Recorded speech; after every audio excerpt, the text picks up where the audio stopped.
pamilya sa akin. Your daughter and I don't just share the same DNA. We also shared the same man. Para matauwang ka at para malinis yung kati mo, magpanlaw ka! Ay! Do you know what you've done, Amelie? Sinira mo lahat ng pinaghirapan ko! This is not how I raised you! Paano na paglalaman ni Luke ng mama niya? Paano na ang kasal niyo?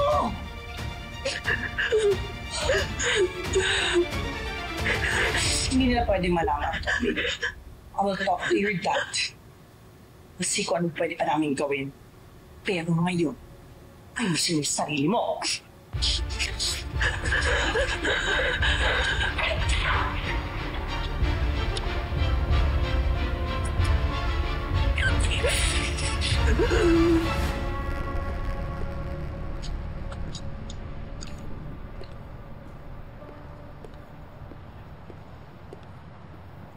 Liv, bakit ganyan ang itsura mo, anak?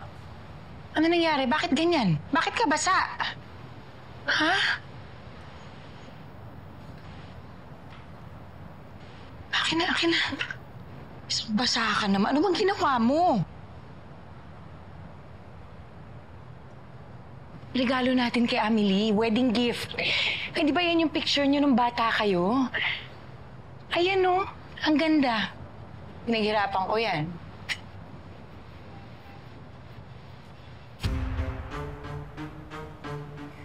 This is not real.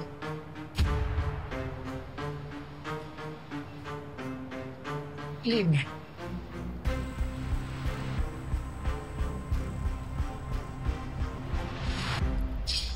Hoy! Anak, ano bang ginagawa mo? Liv, ano nangyayari?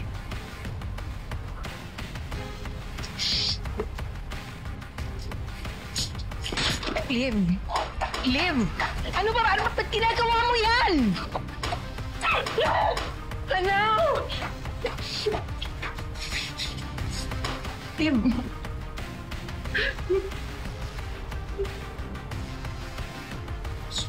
Ano nangyari sa'yo?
Do everything para matanggal ang video ng anak ko sa internet.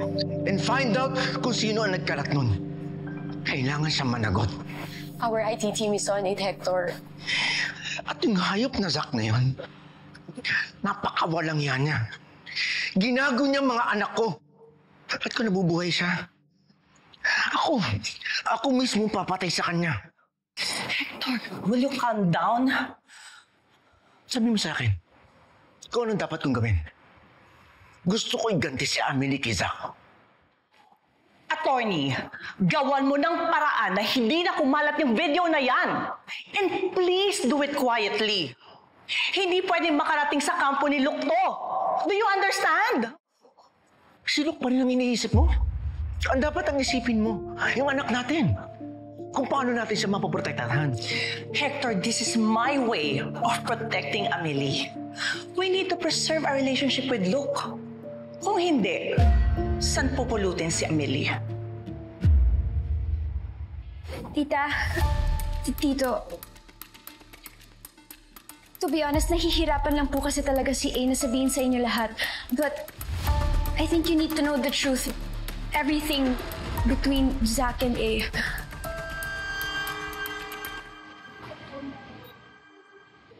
Sino po yung pagkain niyo?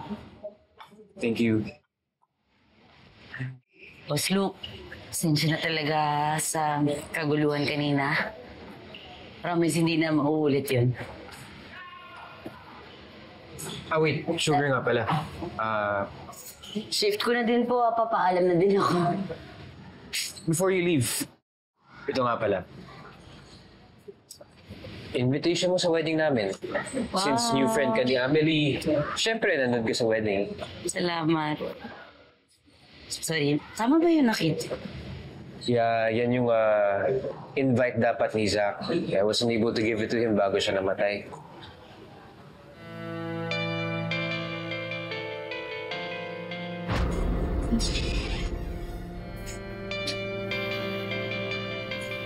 Eh? Ba't galing ka sa men's locker?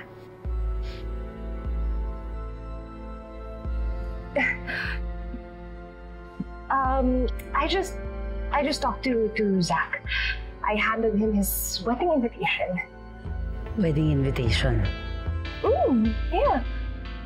If only I know na makakasaluhin kita, dapat dinala ko na rin yung sa'yo, yung wedding invitation ko. Ha? Invited ako? Sige. Okay ka lang, Sugar? Oo. Pagod lang ako. Una na po ako.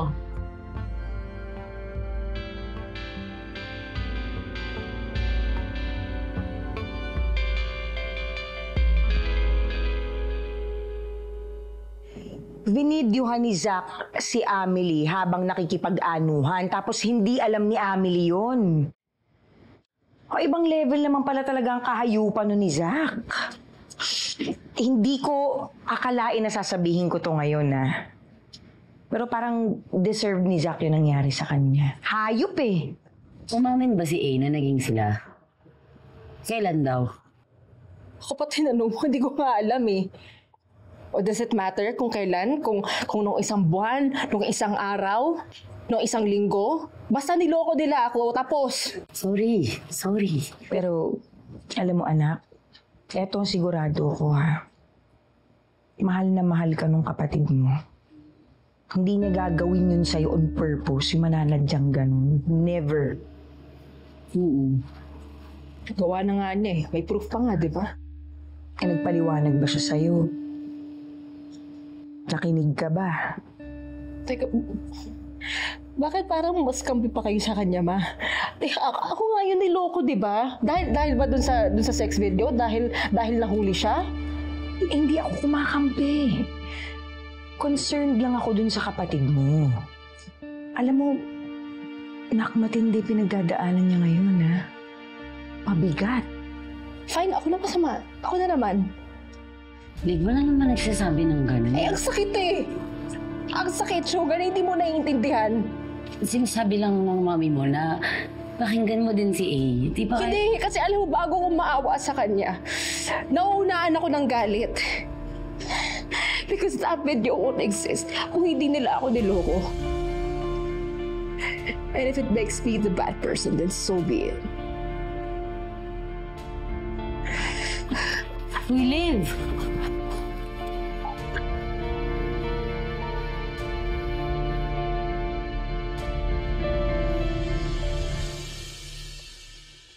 Amelie? Amelie? Amelie? Dad, later na! Amelie, can we talk? Amelie?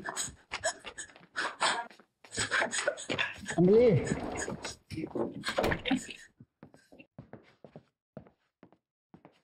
Amelie? Ano ginagawa mo dyan? Dad, ayokong umarap sa'yo. Hiyang-hiya ako sa'yo, Dad. Please, mamaya na lang. Sorry, Dad. I'm sorry.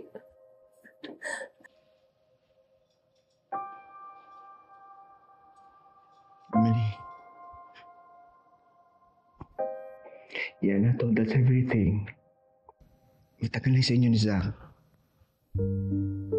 She didn't cheat on Luke.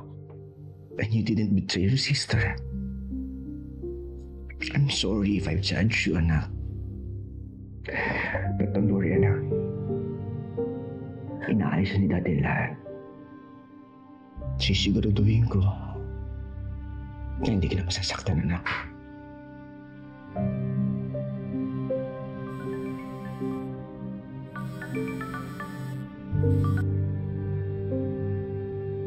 Tony. Confirm na yung nag-repair ng laptop ni Zach yung nagkalat ng video. Nasa presinto na siya ngayon. Pupunta ako, Tony.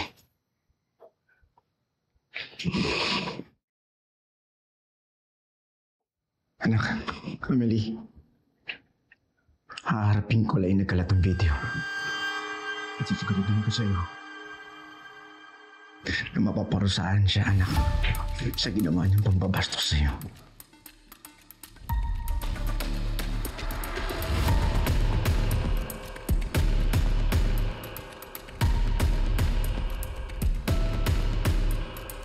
Sir, ang sabi ng pastor ko, patawarin natin ang mga tao nagkasala sa atin. Mahalin natin yung mga kaaway natin. Matuto tayo magpatawad.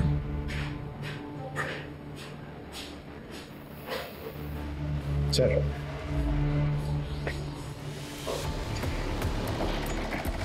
My God, sir! Sir! Hindi mo kaya na bata? Kaya kitang papatayin. Sir! Anong gagawin niyo, ha? Kakasuhan niyo ako? Sir, sorry po. Idol kasi nung kaibigan ko, si Coach Zach. Kaya sa kanya ko binigay yung video. Hindi ko naman alam na kakalat yung sa iba. Wala akong pakialam.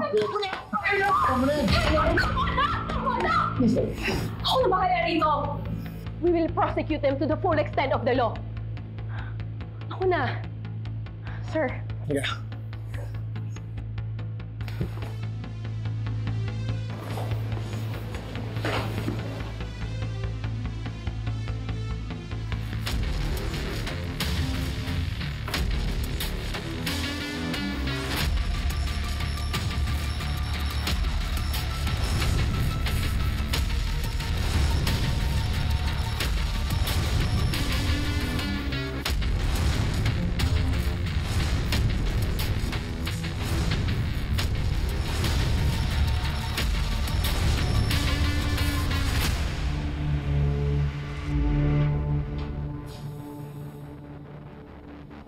Sa tingin mo, isa dyan sa magkapatid yung pumatay kay Zach?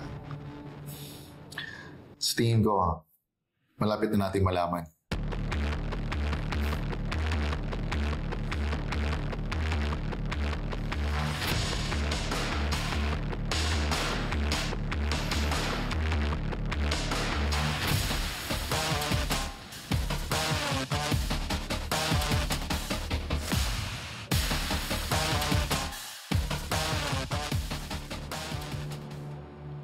Hindi ka nagsama ng abogado? My lawyer is also Amelie's lawyer. I don't think it's a good idea. Nandito si Mr. Baltasar kagabi. Pinakulong niya yung tao nagpakalat ng video ng kapatid mo. Is there a question there somewhere?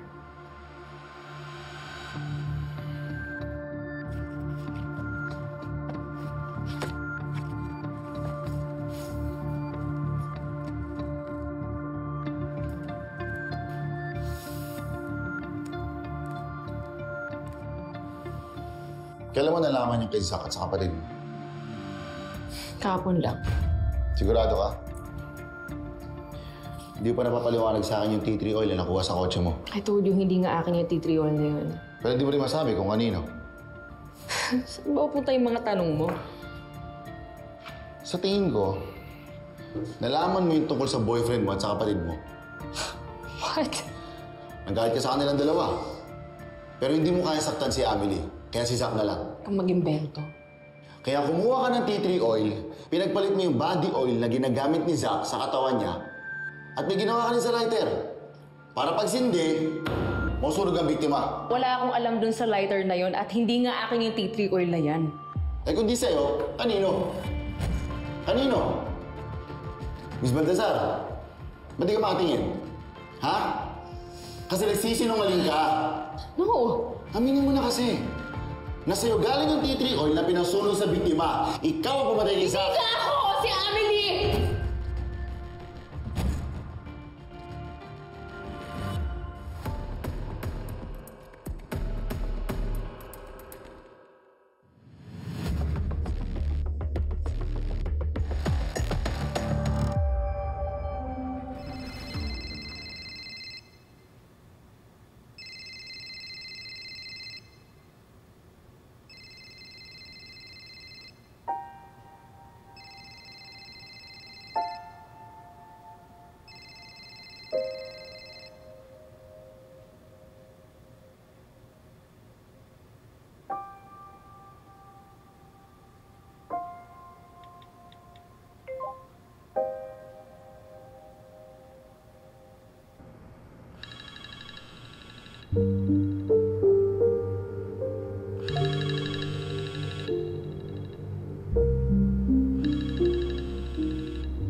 What I meant to say is kay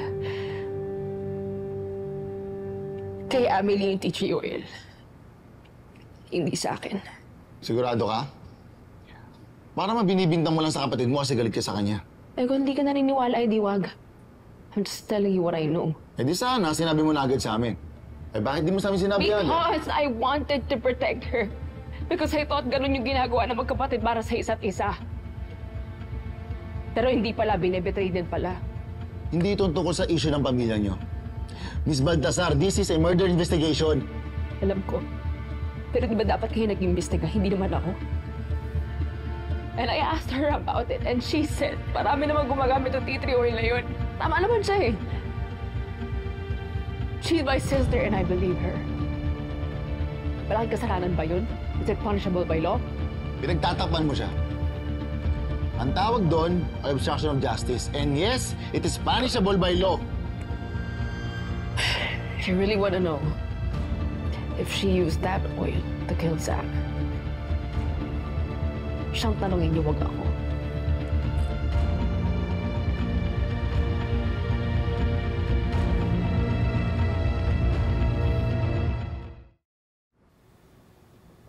Amelie?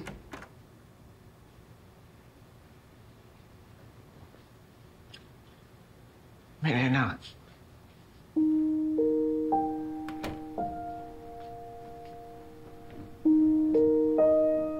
Alam ko ayaw mo lumabas ng kwarto. Pero hindi ka pa kumakain. Ano, kumain ka naman, please.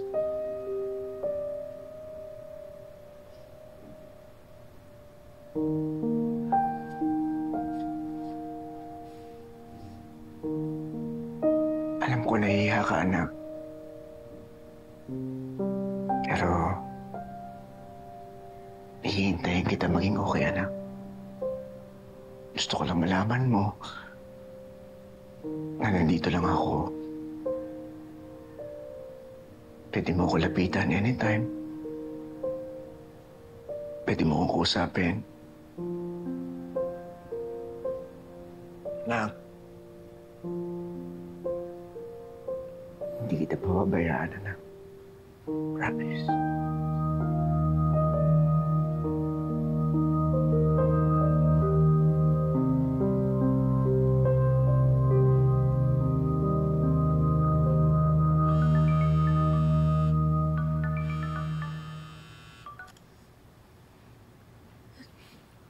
Yes po, Inspector. Miss Baltasar, pwede ka bang pumunta sa presinto? May mga tanong pa ako tungkol sa kaso. Okay po. Okay po, Inspector.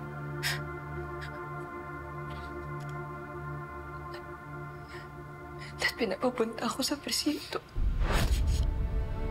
Ayoko, natatakot ako pag titinginin ako ng lahat doon. At pwede mo ba ako samahan? Huwag ka matakot, anak. Samahan kita. Sige.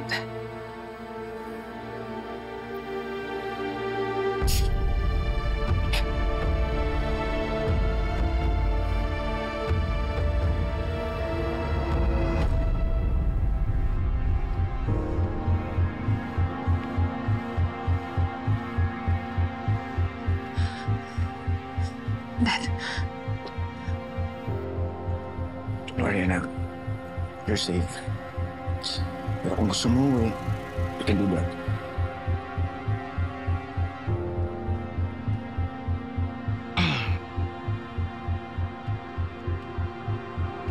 Let's go. Nung nagpunta ka rito, wala kang abogado.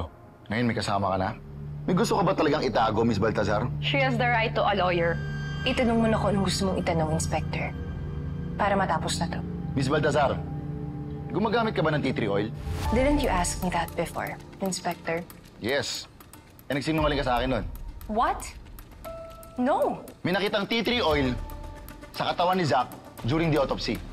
At yun ang naging dahilan kung bakit mabilis na kumalat yung apoy sa katawan niya. Kaya siya nasunog at namatay. And what does that have to do with me? Huh? Miss Baltazar, alam namin sa'yo yung tea tree oil na yun. Ha? Ikaw ang nagpalit sa body oil ni Zach ng purong tea tree oil. No! No, Inspector, hindi. I did not do that.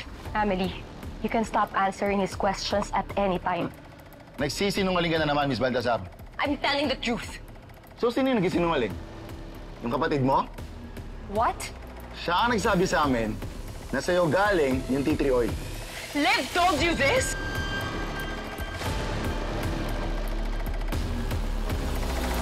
Oo! Kapatid mo ang nagsabi na sa'yo daw galing yung oil na nag-match sa tea tree oil na nakita sa katawan ng biktima. Ginamit mo yung tea tree oil para sunugin yung biktima. Pinatay mo sa Zamora! Umamin ka na! This is harassment, Inspector. And your accusation is hearsay? All you have is the oil na nakita sa kotse ni Liv. You don't have any proof that my client put oil on the victim's body? Thousands, if not millions, use tea tree oil. As a matter of fact, Inspector, I myself also use tea tree oil. Prove the connection of my client to the crime and we will talk. But not until then. Wala akong aamin sa'yo.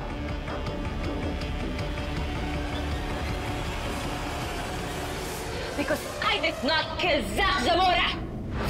And I will not answer any more of your questions. Miss Baltazar! You heard my client, Inspector Katapang. She does not consent to further questioning this time. I think you should let us leave.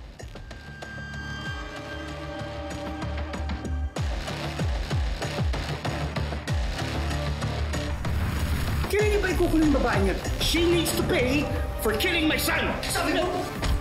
You keep on rejecting my calls. And I had to come here and talk to you.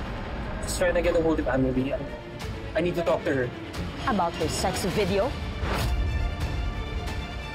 I respected you. For as long as we were together, iningatan kita. Now tell me, was it worth it? Yung panggagago mo sa akin with Zach, was it worth it, Emily? Can you not fight me?